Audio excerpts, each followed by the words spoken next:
warahmatullahi wabarakatuh. Perkenalkan, nama saya Fahri Al-Bukhari dari absen 15. Perkenalkan, nama saya Vanessa Ali Pangbuka dari absen 16. Alhamdulillah, puji serta syukur marilah kita panjatkan atas kehadiran Allah Subhanahu wa Ta'ala yang telah memberikan kesehatan yang mana kita masih bisa belajar SKI.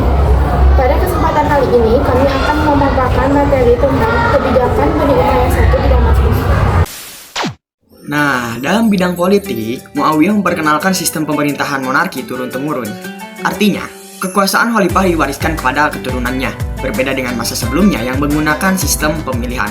Selain itu, Muawiyah juga membangun sistem administrasi pemerintahan yang teratur dengan membentuk beberapa lembaga atau diwan, seperti Diwan Al-Kharaj untuk mengurus pajak dan keuangan, Diwan Al-Barid untuk pos dan intelijen.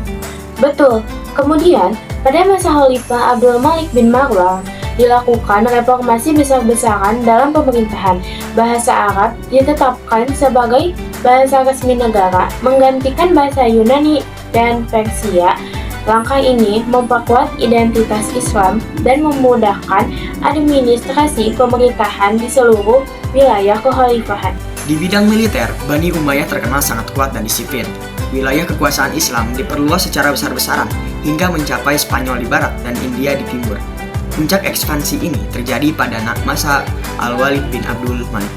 Selain itu, mereka juga membangun angkatan laut yang kuat untuk menghadapi Bizantium di Laut Tengah.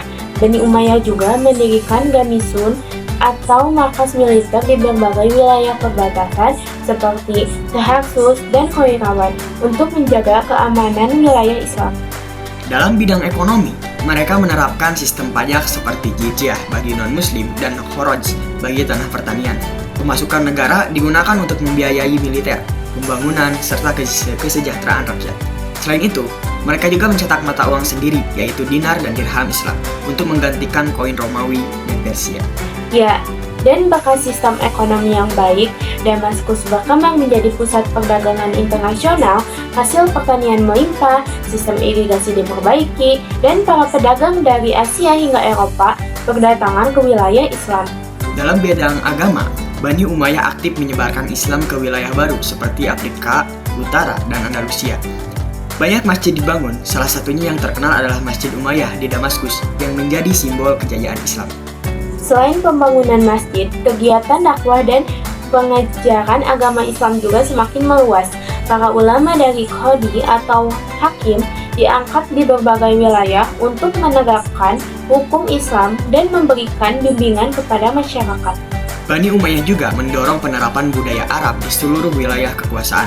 Bahasa Arab digunakan dalam administrasi, pendidikan, serta kebudayaan. Selain itu, mereka membangun banyak jalan, jembatan, dan pos komunikasi untuk memperkuat hubungan antar wilayah.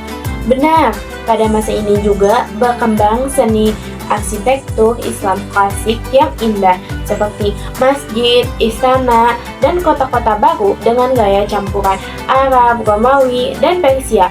Hal ini menjadikan Damaskus sebagai pusat peradaban yang megah dan maju.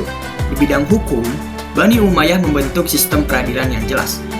Di setiap wilayah ada qadhi yang bertugas menegakkan hukum berdasarkan Al-Quran dan Sunnah.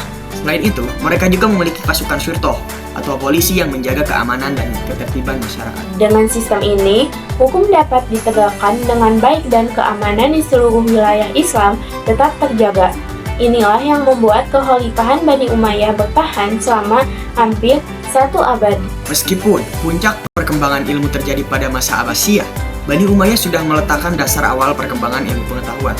Mereka mendirikan sekolah-sekolah dasar dan mendorong pembelajaran Al-Quran, tafsir, dan bahasa Arab. Berkat upaya ini, muncul banyak ulama dan ahli bahasa yang menjadi pelopor perkembangan ilmu di masa berikutnya.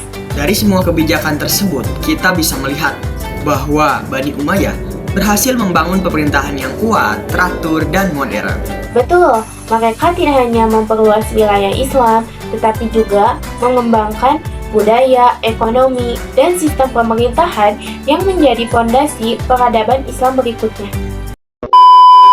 Sekian yang dapat kami sampaikan. Mohon maaf apabila ada penyampaian yang salah.